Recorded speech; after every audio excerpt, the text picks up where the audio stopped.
Hello and welcome to your own channel GeoStars. Today we will be discussing about the basic principles of remote sensing. So first of all we will be understanding as to what is remote sensing. So first the concepts come as to what is remote sensing. Then we will discuss about data and information. Then we will be discussing about electromagnetic spectrum. Then electromagnetic energy and its interaction with the atmosphere and the Earth's surface. Then we will be discussing about Indian satellite and sensors, false color composition, introduction to digital data and visual interpretation technique, and lastly advantages and limitations. So first of all we should understand as to what is remote sensing. Basically remote sensing दो शब्दों से मिलकर बना है, remote and sense. So remote का मतलब होता है सुदूर, यानी जिस चीज़ के कांटेक्ट में हम नहीं हैं। जैसे जब हमें टीवी ऑपरेट करना होता है तो हमारे पास एक रिमोट होता है और उस रिमोट के थ्रू हम अपनी टीवी को ऑपरेट करते हैं, ना कि हम टीवी के बार बार पास जाते और पास जाकर हम उसकी स्लाइड्स को बदलते हैं या हम उसके चैनल को बदलते हैं। और सेंस मतलब अगर वो रिमोट टीवी को सेंस नहीं करेगा तो वो टीवी को ऑपरेट नहीं कर पाएगा। तो इसी तरह हमारे पास कुछ सैटेलाइट्स होती हैं जो हम स्पेस के ऑर्बिट में छोड़ते हैं रॉकेट के सहारे। ये रॉकेट जो है स्पेस में जैसे ही सैटेलाइट को छोड़ता है तो स्पेस में जो भी ऑर्बिट होती है, जिस भी ऑर्बिट में हम सैटेलाइट को छोड़ते हैं उस ऑर्बिट में हमारी सैटेलाइट घूमने लगती है। उस सैटेलाइट में एक सेंसर लगा होता है जो सेंसर लगातार इलेक्ट्रोमैग्नेटिक रेडिएशंस को अब्जॉर्ब करता है, उसको रीड करता है, उसके थ्रू इमेजेस जनरेट होती है और इन इमेजेस से बाद में हम कंप्यूटर पे डाल के उसको स्टडी करते हैं और उसकी मैपिंग करते हैं। इस मैपिंग का मेन पर्पस यही होता है कि हम किसी भी लैंड एरिया के बारे में स्टडी करें। रिमोट सेंसिंग एक बहुत इम्पॉर्टेंट एप्लीकेशन है क्योंकि बहुत सारी ऐसी प्लेसेस होती है जिन पे हम विजिट नहीं कर पाते और जिन जगहों पे हम विजिट नहीं कर सकते वहाँ पर अगर सैटेलाइट इमेजेस हम ले लें तो हम लैंडफॉर्म के बारे में इजीली पता लगा सकते हैं। इन लैंडफॉर्म के बारे में पता लगाने का मेन एस्पेक्ट ये है क्योंकि हमें पता है कि अर्थ सरफेस पे बहुत सारे रिसोर्सेज मिल रहे हैं। फॉर एग्जांपल ज़रूरी नहीं कि हम वहाँ विजिट करें या ना करें। जैसे मान लीजिए कोई रिवर फ्लो कर रही है तो हो सकता है कि आज 2023 में रिवर ए सेक्शन से फ्लो कर रही है, यानी अगर हमारा ये ए सेक्शन है और नदी यहाँ से फ्लो कर रही है तो इसका मतलब आज नदी इधर से फ्लो कर रही है, लेकिन नदी हमें पता है एक तरफ से मियांडर करती है और एक तरफ से डेपोजिशन करती है। तो धीरे धीरे क्या होता है नदी का कोर्स चेंज होने लगता है और आज अगर नदी ए पॉइंट पे है तो बाद में बी फिर सी में ट्रांसफर हो सकती है। अब ऐसी नदी के ऊपर अगर हमें ब्रिज बनाना है तो हमें ध्यान रखना होगा कि नदी किधर की तरफ मियांडर कर रही है, तो हमें उतना स्पेस लेके उस ब्रिज को बनाना है। ऐसा ना हो कि नदी उधर बहने लगे और ब्रिज हमारा अलग खड़ा हो। ऐसे बहुत सारे प्लानिंग में हम लोगों ने देख रखा है। तो रिमोट सेंसिंग रेपिटेटिव इमेजेस लेता है जिससे हमें लगातार हो रहे चेंजेस के बारे में पता चलता है। तो अब आपको क्लियर हो गया होगा कि व्हाट इज रिमोट, यानी नॉट बीइंग इन कॉन्टैक्ट। जब हम किसी चीज़ के बिना कॉन्टैक्ट में हुए उसको सेंस करते हैं, यानी उसके बारे में इंफॉर्मेशन को गैदर करते हैं, that is known as remote sensing. It is basically a art as well as science. ये आर्ट भी है और एक साइंस भी है जिसके थ्रू हम इंफॉर्मेशन या डेटा को गैदर करते हैं। So if we see into the definition, the first definition says remote sensing is a science. Science इसलिए क्योंकि साइंस में हर चीज़ फैक्ट पे आधारित होती है और हर चीज़ का साइंस में आंसर होता है और साइंटिफिक वे से हम इसको आंसर करते हैं। And it is an art also, क्योंकि जो भी कुछ हमें मिला है, अगर हमें नदी बह रही है या नाला तो दोनों एक ही जैसे सीरीज में दिखाई देंगे, यानी एक लीनियर पैटर्न में आपको नदी भी दिखाई देगी और आपको नाला भी दिखाई देगा। अब आपको क्या करना है, इसको आर्ट के थ्रू यानी अपने ऑब्जर्वेशन के थ्रू आपको ये पता लगाना होगा कि ये नदी है कि ये नाला है। So remote sensing is an science as well as art. ये क्या करता है, इन दोनों मेथड के थ्रू अक्वायर करता है स्पेक्ट्रल, यानी जो भी कलर कंटेंट है, स्पेक्ट्रल डेटा है, उसको इकट्ठा करता है। स्पेशल मतलब होता है एरिया के बारे में और टेम्पोरल मतलब समय के साथ क्या चेंजेस आ रहे हैं। जैसे एग्रीकल्चर लैंड आपको दूसरे कलर का दिखाई देगा, वाटर आपको दूसरे कलर का दिखाई देगा, अगर वाटर गंदा है तो दूसरे कलर का दिखाई देगा, अगर वाटर साफ है तो उसका कलर डिफर करेगा। Is it clear? So we acquire data regarding spectral, we acquire data regarding spatial that is land form के बारे में, and we acquire data regarding time, मतलब टाइम के अकॉर्डिंग कैसे हमारा डेटा चेंज होगा। अबाउट दी ऑब्जेक्ट्स, अब हम ऑब्जेक्ट्स के बारे में पता करें, एरिया उस जगह के बारे में, फिनोमिना वहाँ की घटनाओं के बारे में हमको पता चले। मान लीजिए किसी जगह क्लाउड बर्स्ट हो गया, अब अचानक से रिवर्स के अंदर वाटर ज़्यादा आ गया, तो हमें उस फिनोमिना की स्टडी करने में भी इजी होगा। Now all these data we are acquiring by the science as well as art. About what? About the spectral data, about the temporal data, about the spatial data. But the main important component is that we are not in physical contact. हम उनके contact में नहीं हैं। बिना contact में हुए हम लगातार images को acquire कर रहे हैं। जब हम remote sensing की बात करते हैं तो हम images की बात करते हैं और हम objects और phenomena को फिर under investigation रखते हैं। Is it clear? इतना समझ में आ गया है? नेक्स्ट डेटा देखिए, नेक्स्ट डेफिनेशन देखिएगा। नेक्स्ट डेफिनेशन में कह रहा है कि रिमोट सेंसिंग जो है वो इलेक्ट्रोमैग्नेटिक रेडिएशन को ही जो है वो रिफ्लेक्ट होती है ऑब्जेक्ट से और उसी को रिकॉर्ड करता है। यानी जो सन से रेज आती हैं वो इलेक्ट्रिकली एंड मैग्नेटिकली चार्ज होती है। ये इलेक्ट्रिसिटी हम जैसे क्या कहते हैं? इलेक्ट्रोमैग्नेटिक कहते हैं। इसे हम क्या कहते हैं? इलेक्ट्रोमैग्नेटिक कहते हैं। अब इलेक्ट्रिकल एंड मैग्नेटिकली यानी और रेडिएशन का मतलब होता है सन से जो डायरेक्ट रेज हमको मिल रही है उसको हम रेडिएशन कहते हैं। ऐसी सारी एनर्जी का मेन सोर्स क्या है? सन है। तो सन से जो डायरेक्ट एनर्जी हमको मिल रही है उसको हम क्या कहते हैं? रेडिएशन कहते हैं, विकिरणन कहते हैं। और ये radiation electrically and magnetically charge होती है।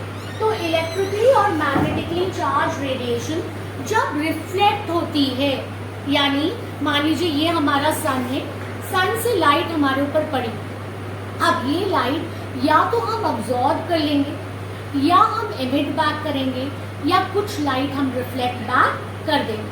तो अब रेडिएशन विच इज रिफ्लेक्टेड, जो हमसे रिफ्लेक्ट होके चली गई, देखिए अगर वाटर बहुत साफ है तो वो सारी एनर्जी को अब्जॉर्ब कर लेगा, तो कोई एनर्जी रिफ्लेक्ट बैक नहीं होगी। ऐसे में हमें एरिया ब्लैक नजर आएगा क्योंकि उसने क्या किया है? सब कुछ अब्जॉर्ब कर लिया। जब कोई चीज़ रिफ्लेक्ट बैक होती है तो रिफ्लेक्ट बैक जब होती है तो उसकी वजह से क्या होता है कि वो एमिटेड बैक जो ऑब्जेक्ट होती है तो उसको पहली डेफिनेशन में हमने पढ़ा कि remote sensing is an art and science which acquires data. The data can be spatial data, it can be temporal data, it can be spectral data. इस डेटा को हम बिना फिजिकली कॉन्टैक्ट में गैदर करते हैं, that is remote sensing. Second definition ये कहता है electromagnetic radiation which is reflected back, क्योंकि सन से जो भी एनर्जी आती है उसमें से कुछ हम अब्जॉर्ब कर लेते हैं और बहुत कुछ रिफ्लेक्ट बैक या एमिट बैक करती है। ये एमिटेड जो भी एनर्जी होती है यही मेन सोर्स होती है रिमोट सेंसिंग डेटा की। अगर ये लाइट एमिट बैक नहीं होगी तो हमें नहीं पता चलेगा कि क्या ऑब्जेक्ट वहाँ पर था, क्योंकि जितना लाइट जिस ऑब्जेक्ट से रिफ्लेक्ट बैक होगी उसी के अकॉर्डिंग इमेजेस बनेंगे। Next, a device. What is remote sensing? Remote sensing is a device to detect electromagnetic radiation. ये क्या करता है? डिटेक्ट करता है इलेक्ट्रोमैग्नेटिक रेडिएशंस को जो रिफ्लेक्ट कर रही है ऑब्जेक्ट से या एमिट कर रही है ऑब्जेक्ट से, और जो भी रिफ्लेक्ट करती है उसको कौन रिकॉर्ड करता है? सेंसर, यानी रिमोट सेंसर। अब ये जो सेंसर होते हैं ये कैमरास हो सकते हैं, स्कैनर्स हो सकते हैं जो हमारे सैटेलाइट में लगे हुए। So a vehicle to carry the sensor. अब जो व्हीकल इस सेंसर को कैरी करता है उसको हम प्लेटफॉर्म कहते हैं। यानी मान लीजिए मैं ग्राउंड पे अगर खड़ी हूँ और ग्राउंड पे मैंने कैमरा को माउंट किया तो this is a ground based platform. कौन सा एरिया इस कैमरे को या स्कैनर को होल्ड करे? ग्राउंड होल्ड करे। अगर मैं एरोप्लेन पे उसको माउंट करती हूँ तो वो एयर बेस्ड प्लेटफॉर्म कहलाएगा। अगर वो स्पेस में है तो वो स्पेस बॉर्न प्लेटफॉर्म कहलाएगा। Is it clear? तो अब आपको डेफिनेशन क्लियर हो गई होगी कि रिमोट सेंसिंग में बेसिकली हम लोग सेंस करते हैं ऑब्जेक्ट्स को, और इन सेंस करने का तरीका क्या है? Electromagnetic radiations. इन रेडिएशंस को सेंसर्स रिकॉर्ड करते हैं जिससे इमेज जनरेट होती है, और ये सेंसर्स या ये जो हमारे सेंसर्स होते हैं ये कहीं ना कहीं माउंटेड होते हैं। जिस एरिया में ये माउंटेड होते हैं उसको ये प्लेटफॉर्म कहलाते हैं। Now what is data information? Data can be any character, any text, word, number, picture, sound, video. So data का मतलब होता है रॉ डेटा, ठीक है? और ये रॉ डेटा अनप्रोसेस डेटा हो सकता है जो हम एरियल फोटोग्राफ से इकट्ठा करें या सैटेलाइट इमेज के थ्रू इकट्ठा करें। एक बार जब डेटा एनालाइज हो जाता है, जैसे मैंने कहा this is a chalk, this is a pen, तो ये केवल एक रॉ डेटा है, इसका कोई मतलब नहीं। मैंने कहा अ बॉटल, इसका कोई मतलब नहीं। ग्रुप ऑफ स्टूडेंट्स, इसका कोई मतलब नहीं। लेकिन जब मैं इस डेटा को एनालाइज करूंगी और उससे कोई इंफॉर्मेशन डिराइव होगी तभी वो इंफॉर्मेशन बनेगी। बेटा समझ में आ रहा है? क्लियर हो रहा है? So once the data is analyse, एक बार हम उसको पढ़ लेते हैं, उसको एनालाइज करते हैं, जैसे ज्योग्राफी में हम कहते हैं व्हाट, वेयर, व्हाई, व्हेन। तो अगर हमने केवल डिस्क्राइब किया कि पहाड़ है, ऊंचा है, इसका कोई मतलब नहीं, we are only describing. But how is the mountain form? Is it a fold mountain? Is it a fault mountain? It is a debris mountain? Which type of mountain? ये वलन के द्वारा बना है, मतलब कंप्रेशन या संपीड़न के द्वारा, या खिंचाव के कारण बना है, या किसी और के कारण बना है, या ये वॉल्केनिक इरप्शन से बना है। सारे माउंटेन्स हैं, पर इनको अगर इंटरप्रिटेट करेंगे तो पता चलेगा ये किस टाइप का माउंटेन है। सो इंटरप्रिटेशन जो है जब हम करते हैं, एक बार हमने सैटेलाइट से जब इमेज लिया, that is a raw data, that is a raw data, क्योंकि सैटेलाइट इमेज को अभी हमने पढ़ा नहीं, ये केवल बता रहा है कि ये एक इमेज है। जैसे मैंने आपको अभी एग्जाम्पल दिया नदी और नाले का, तो दोनों ही फ्लो करती नजर आ रही है, दोनों ही लीनियर पैटर्न में, पर इसमें ये हमको नहीं पता चला है कि नदी है कि नाला है। After we will do the truth verification, एक बार हम उस एरिया में विजिट करेंगे या हम बार बार अपनी डेटा या इमेज को इंटरप्रिटेट करेंगे, उसको विजुअलाइज करेंगे, तो हमको वो इंफॉर्मेशन देगा। और जब हमें कोई इमेज इंफॉर्मेशन देती है तो वो टोपोग्राफी बनती है, कॉन्टूर्स बनते हैं। कॉन्टूर्स क्या होते हैं? मीन सी लेवल से समान ऊंचाई वाले एरिया को मिलाने वाली लाइंस को हम कॉन्टूर्स कहते हैं। जैसे मान लीजिए हमने कहा 100 मीटर्स, तो 100 मीटर्स पे जितनी भी लाइनें होगी वो एक ब्राउन कलर, जनरली कॉन्टूर्स को हम ब्राउन लाइन से डिनोट करते हैं। तो वो जो ब्राउन कलर लाइंस है वो बेसिकली क्या दिखा रही है? कॉन्टूर लाइंस दिखा रही है, यानी कितनी ऊंचाई पे वो लैंड एरिया है। फिर एलिवेशन मतलब ऊंचाई, रोड्स, बिल्डिंग, ये सब क्या है? हमारी अल्टीमेट इंफॉर्मेशंस है। अब यहाँ पे आप एक डायग्राम देख रहे हैं, इस डायग्राम में देख, this is the diagram how the data is collected by the remote sensor. So sun is the main source of energy, सूर्य जो है वो ऊर्जा का एकमात्र स्रोत है, ठीक, ऊर्जा। तो अब सन से हम देख सकते हैं कि इलेक्ट्रोमैग्नेटिक रेडिएशन जो है वो हमारी अर्थ पे आती है, और जब ये अर्थ पे आती है तो ये डिफरेंट ऑब्जेक्ट्स है, यहाँ पे पेड़ पौधे, बिल्डिंग, ये सारी चीज़ें हम देख रहे हैं। अब ये और यहाँ पर ये जो डॉटेड लाइंस में आप देख सकते हैं, दैट इज एटमॉस्फेयर। जो भी इलेक्ट्रोमैग्नेटिक रेडिएशंस आएंगी वो एटमॉस्फेयर से होते हुए हमारे ऑब्जेक्ट पे आएंगी, और ऑब्जेक्ट से रिफ्लेक्ट या एमिट बैक होकर ये वापस कहाँ जाएगी? ये हमारा सैटेलाइट है और ये स्पेस बॉर्न प्लेटफॉर्म है जिसके ऊपर हमने सेंसर को लगा रखा है।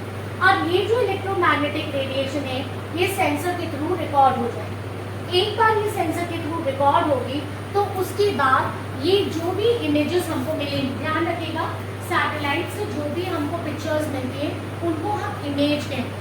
अब जो भी इमेज हमको मिलेगी, यहाँ पे भी आप नेक्स्ट डायग्राम में देख सकते हैं कि सन से रेज जो है वो यहाँ पर पड़ रही है, paved road, bed, soil, grass, water, forest, और अलग अलग एंगल ये रेज बना रही है अकॉर्डिंग टू दी ऑब्जेक्ट्स। और इन ऑब्जेक्ट से फिर ये सैटेलाइट में जो सेंसर्स लगे उनके थ्रू रिकॉर्ड होता है। उसके बाद यहाँ से ये उस जगह पे भेजी जाती है जहाँ पे सारी इमेजेस को रिकॉर्ड किया जाता है। After the images are recorded they are the raw data. अब इनको हम इन्वेस्टिगेट करेंगे, इनको हम स्टडी करेंगे जो हमको इंफॉर्मेशन देगी। तो जब हम इन इमेजेस को कंप्यूटर पे डालते हैं तो ये इमेजेस क्या कहलाती हैं, डिजिटल इमेज के फॉर्म में हो जाती हैं। और ये इमेज जो है फिर हम इसको GIS यानी जोग्राफिक इंफॉर्मेशन सिस्टम, यानी जोग्राफिक मतलब ग्लोब, अर्थ या लैंड एरिया हम कह सकते हैं, इंफॉर्मेशन सिस्टम, ऐसा सिस्टम जो हमें जोग्राफिकल एरिया के बारे में इंफॉर्मेशन देने लगता है। और एक बार हम कंप्यूटर में सेव कर लेते हैं तो रेपिटेटिव इमेजेस को हम बार बार स्टडी करके टाइम टू टाइम क्या क्या चेंजेस हुए उनकी स्टडी हम लोग कर सकते हैं। ठीक है, नेक्स्ट, इतना समझ में आ गया है। नेक्स्ट, अब यहाँ पर आप देख सकते हैं, इसके लिए हम लोग नेक्स्ट क्लास में पढ़ेंगे क्योंकि इलेक्ट्रोमैग्नेटिक रेडिएशन एक पूरा अपने आप में एक चैप्टर है कि इलेक्ट्रोमैग्नेटिक रेडिएशन होती क्या है, इसमें डिफरेंट वेव लेंथ होते हैं। फिर अलग अलग वेव लेंथ का मतलब क्या होता है, एक वेव, यहाँ पे मैं आपको इन जनरल बता दे रही हूँ, एक वेव ये है और एक वेव ये है, दोनों वेव के बीच में जो डिस्टेंस होता है उसको हम वेव लेंथ कहते हैं। तो ये हमारी वेव लेंथ कहलाती है। और हमारे पास शॉर्ट वेव लेंथ भी होती है, यानी जब कोई चीज़ बहुत जल्दी जल्दी, जैसे आपकी हार्ट बीट है, तो अभी आपकी हार्ट बीट कैसी है, नॉर्मली स्लो हार्ट बीट, आप आराम से रिलैक्स होके बैठे, तो आपका जो वेव लेंथ है, यानी एक बार हार्ट का ऐसे उठना और फिर दोबारा जो लपदप की आवाज़ आती है हार्ट में से, तो वो वेव लेंथ क्या है, ज़्यादा है। लेकिन अभी मैं आपको सड़क पे दौड़ा दूँ तो आपकी हार्ट बीट बढ़ जाएगी, यानी एक सांस और दूसरी हार्ट बीट के आने में जो लेंथ है वो क्या हो जाएगा, कम हो जाएगा। तो यहाँ पे आप देख सकते हैं ब्रॉडबैंड, रेडियो, रडार, माइक्रोवेव, फिर इंफ्रारेड रेज आती है। और इसी के बीच में आती है विजिबल लाइट, जो हमारी लाइट करती है 700 नैनोमीटर से 400 नैनोमीटर के बीच में। कई बार आपको क्वेश्चन ही आ जाता है, ये वो एरिया है जहाँ पे हमको दिखाई देता है विजिबल लाइट एरिया। तो विजिबल लाइट एरिया कितने नैनोमीटर से होता है, 4 से लेकर 7 तक हमारा विजिबल लाइट एरिया का एरिया होता है। और जैसे जैसे आप देख रहे हैं हमारी वेव लेंथ छोटी होती जा रही है, तो अल्ट्रावायलेट रेज आती है, फिर एक्स रेज आती है। आपको पता है ना कि जब आप हॉस्पिटल में जाते हैं, हड्डी टूट गई तो आपको क्या कहते हैं, एक्सरे करा जाएगा बार बार, तो उसमें क्या होता है, आपको रेज पेनिट्रेट की जाती है और ये रेज आपकी बॉडी में पेनिट्रेट होकर आपकी हड्डियों को काउंट कर लेती है। इसी तरह we have the gamma rays and we have the cosmic. यहाँ तक हमें बस इतना समझना था, remote means without being in contact, and sense means to gather information. We have 5 sense organs. One is the eyes, nose, tongue, skin and ear. अगर हमें कुछ, मैं आपसे बोल रही हूँ तो क्या मैं आपके कान को खोल के उसके अंदर अपनी वॉइस डाल रही हूँ? मैं यहाँ से बोल रही हूँ, आपको समझ में आ रहा है ना कौन बोल रहा है? तो विदाउट बीइंग इन कॉन्टैक्ट, हम एक दूसरे के कान के अंदर अपना कान नहीं मिला ले, पर हम यहाँ से बोल रहे हैं, आपको सुनाई दे रहा है, दिस इज रिमोट सेंसिंग। मैंने यहाँ से आपको देखा और मुझे पता चला हाँ सब खुश हैं, ध्यान से समझ रहे हैं, तो this is again remote sensing. दूर से मैं सेंस कर रही हूँ, हाँ each and every student is getting what I am delivering. अब इसी तरह आपने एमबी प्योर का ऐड देखा होगा, उसमें क्या होता है, आँख कान सब बंद कर दिया जाता है और आपको वहाँ पर सड़े हुए टमाटर, आलू, ये सारे दिए जाते हैं और आपसे कहा जाता है कि स्मेल करो, लेकिन वहाँ पर एमबी प्योर की परफ्यूम छिड़क दी जाती है और आपको लगता है कि सब कुछ बहुत अच्छा है, बहुत स्मेल है और आप उसे देखते हैं। तो हम क्या है, smelling is again a remote sensing method. बिना उस चीज़ के कॉन्टैक्ट में हुए हम अपने आसपास के एरिया को सेंस कर सकते हैं कि यहाँ पर कौन सी तरीके की स्मेल है। ओके, बट द टंग, खाना आपकी जब तक जीभ में नहीं आएगा, क्या आपको पता चल सकता है कि खाना मीठा है, नमकीन है या कैसा है, अच्छा बना है कि नहीं बना है? इसी तरह अगर आपको बॉडी टेम्परेचर देखना है तो without touching you can't tell आदमी की स्किन मुलायम है, कठोर है, कैसी है, ये आपको छू के ही पता चलेगी। तो these are also sense organs, but इसमें हम कॉन्टैक्ट में आते हैं।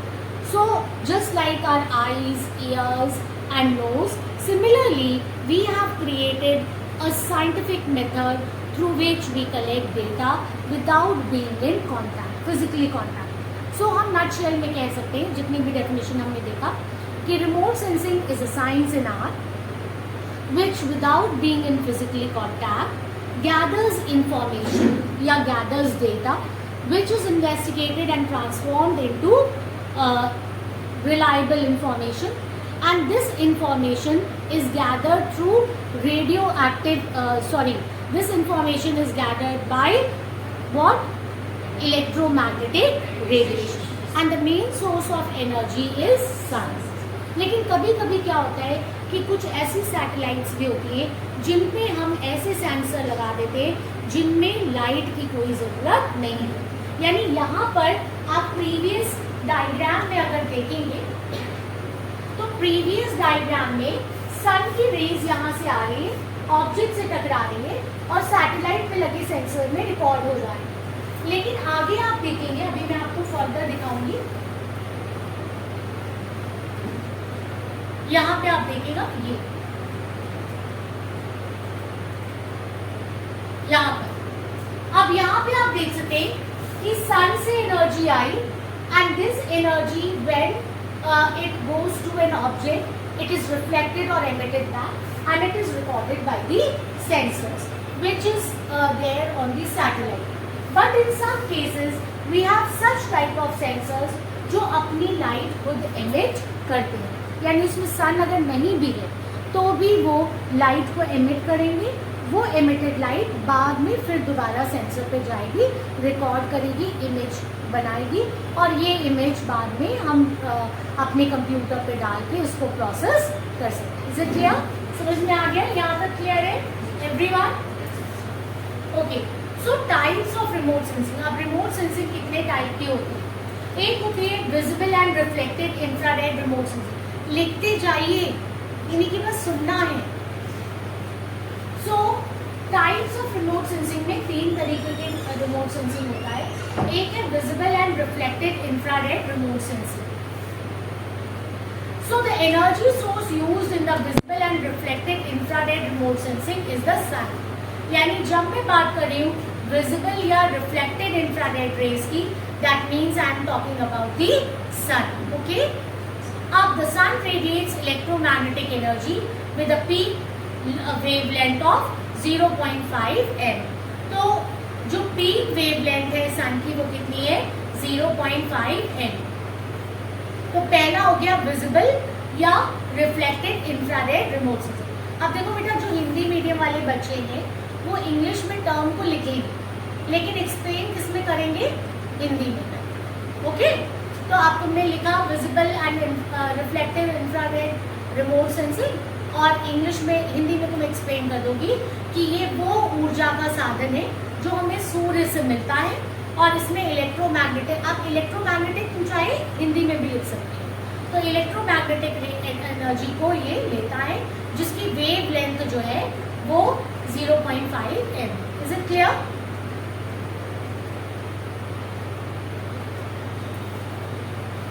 नेक्स्ट आता है thermal infrared remote sensing.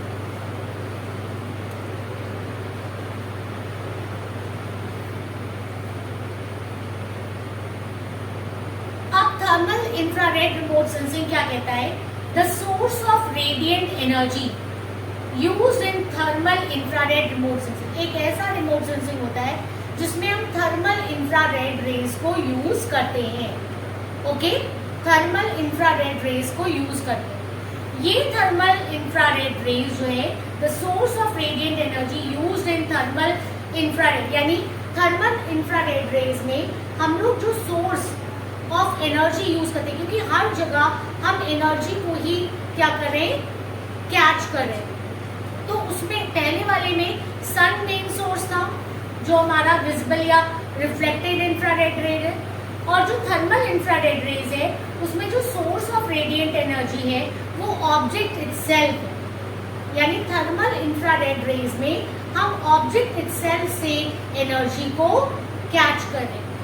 Because an object with normal temperature, कोई भी एक नॉर्मल ऑब्जेक्ट भी होगा, विल एमिट इलेक्ट्रोमैग्नेटिक रेडिएशन। कोई भी एक नॉर्मल ऑब्जेक्ट भी इलेक्ट्रोमैग्नेटिक रेडिएशन एमिट करता है।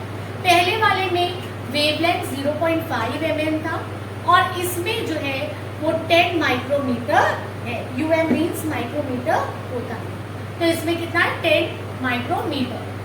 Then we have microwave remote sensing. पहला क्या है, फर्स्ट क्या है बोलिए, पहला पूछ रही हूँ, पहला क्या है, visible and reflected infrared remote sensing. कैसे याद करेंगे, विजिबल जो चीज हमको क्या हो रही है, दिखाई दे रही है। आप सब विजिबल हैं, मैं विजिबल हूँ, तो विजिबल क्या है, एंड रिफ्लेक्टेड क्या हो रहा है, विजिबल भी है और मैं रिफ्लेक्ट कर रही हूँ। आपको मैं बता रही हूँ तो मैं रिफ्लेक्ट कर रही हूँ, ये याद करने का तरीका है। तो विजिबल एंड रिफ्लेक्टेड क्या, इंफ्रारेड रेज, इसका कौन सोर्स है, सन। दूसरा क्या है, थर्मल इंफ्रारेड। पहले वाले में विजिबल एंड रिफ्लेक्टेड, दूसरे वाले में हमने थर्मल। और हमने अभी यहाँ क्या बताया कि हर ऑब्जेक्ट में क्या होता है, कुछ ना कुछ अब देखिए नॉर्मल टेम्परेचर से ही थर्मल आया, तो क्या है, थर्मल इंफ्रारेड। और लास्ट है microwave remote sensing, that is passive remote sensing and active. Passive में sun is the main source of energy and active में already sensor have the energy. Is it clear, जो मैंने आपको next diagram में बताया। Clear है, इस diagram को देख रहे हैं, इसे ड्रॉ करें।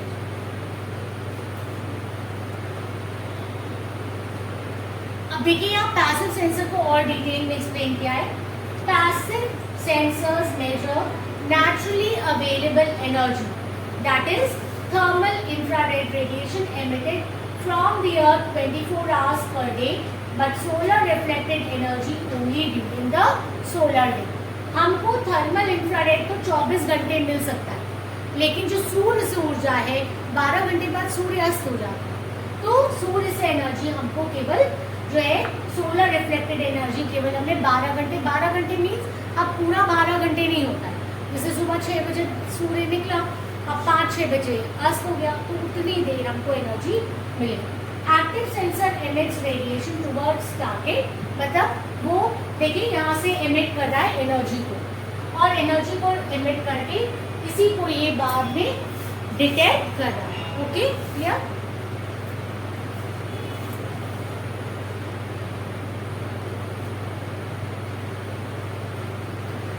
यहाँ आप देख सकते हैं, ये जो मैंने आपको बताया है ना अभी, कि पहले वाले में मैंने बोला है विजिबल रिफ्लेक्टेड इंफ्रारेड रेज। तो यहाँ पर आप देख सकते हैं सन से एनर्जी आई, ऑब्जेक्ट से टकराई और सेंसर ने रिकॉर्ड किया। दूसरे वाले में थर्मल में आप देख रहे हैं कि ऑब्जेक्ट कहीं से कोई एनर्जी आ नहीं रही है, ऑब्जेक्ट अपनी एनर्जी को एमिट कर रहा है, उसको हम रिकॉर्ड कर रहे हैं। और तीसरे वाले में माइक्रोवेव रिमोट सेंसिंग में ऑब्जेक्ट से भी हम ले सकते हैं, और या फिर रडार जो होता है वो भेज रहा है, मतलब यानी एक ऐसा सेंसर है, एक्टिव सेंसर है, तो वो अपनी एनर्जी भेज रहा है और उस एनर्जी को हम रिकॉर्ड कर रहे हैं।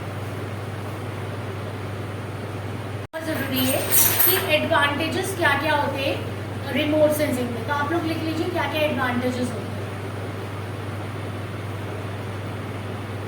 पहला एडवांटेजेस है कि remote sensing provides fundamental biophysical information. Remote sensing सुदूर संवेदन के द्वारा हमें भूभौतिक जानकारी प्राप्त होती है, लोकेशन के बारे में। Remote sensing provides fundamental, note करते जाइए, remote sensing provides fundamental biophysical information. सुदूर संवेदन हमें भूभौतिकी के बारे में जानकारी प्रदान करता है। डैश लगा के लिखिएगा, लोकेशन स्थिति, एलिवेशन ऊंचाई,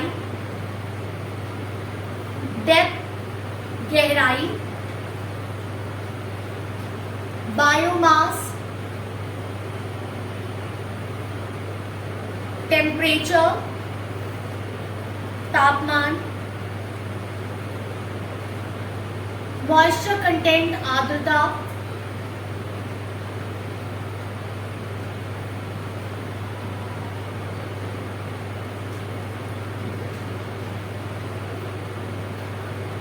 इत्यादि एक्सेट्रा।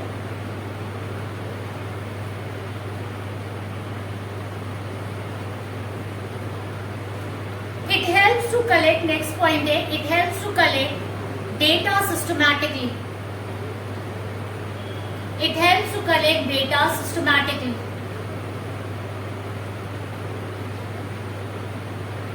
ये हमें क्रमिक रूप से आंकड़े एकत्रित करने में सहायता प्रदान करता है।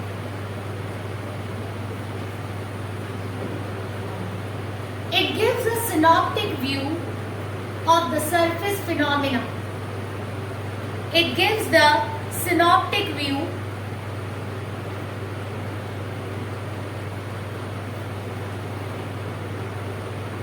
of the surface phenomena.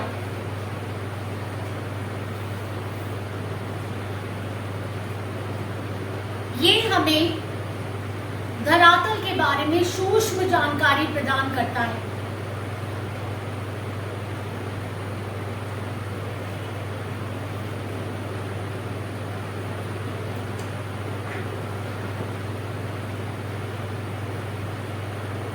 It removes the sampling biasness.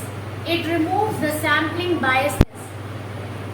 अक्सर क्या होता है कि जब भी हम आंकड़े इकट्ठा करते हैं तो डेटा इकट्ठा करने के दो मेथड्स हैं, एक है सेंसस मेथड और एक है सैम्पलिंग मेथड। सैम्पलिंग मेथड जब हम किसी एरिया में विजिट करते हैं तो हमें जो भी एरिया अपने अकॉर्डिंग लगता है हम उसको सेलेक्ट कर लेते हैं। अब ये बायसनेस हम अपने अकॉर्डिंग कर सकते हैं कि मान लीजिए हम बहुत थके हुए और हमको लगता है कि पहाड़ बहुत ऊंचा है तो चलो छोड़ो यहाँ नहीं करते, थोड़ा पास के एरिया में करते हैं, तो ये बायसनेस क्रिएट कर देता है। पर जब हम सैटेलाइट से इमेज ले रहे हैं तो वो ये नहीं दिखता कौन सा आसान एरिया है या कौन सा आसान नहीं है, वो सब एरिया को बराबर से कवर करेगा, तो बायसनेस इसमें से हट जाती है। Next, it helps in repetitive coverage of the target area.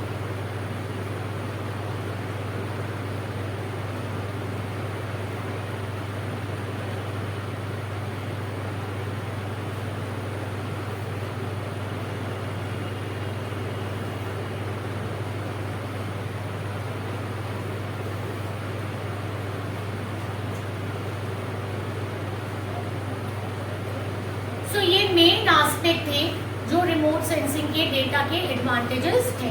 तो आज हम लोगों ने समझा कि व्हाट इज रिमोट सेंसिंग, फिर कैसे इलेक्ट्रोमैग्नेटिक रेडिएशंस यूज होते हैं, सेंसर क्या होता है, प्लेटफॉर्म क्या होता है और किस तरीके से रिमोट सेंसिंग से हम डेटा को गैदर करते हैं। नेक्स्ट क्लास में हम इसको डिटेल में लेंगे, जितने भी कॉम्पोनेंट्स हैं उनको 1 by 1 हम डिटेल में लेंगे और इसकी हिस्ट्री के बारे में भी पढ़ेंगे। Thank you so much, have a nice day.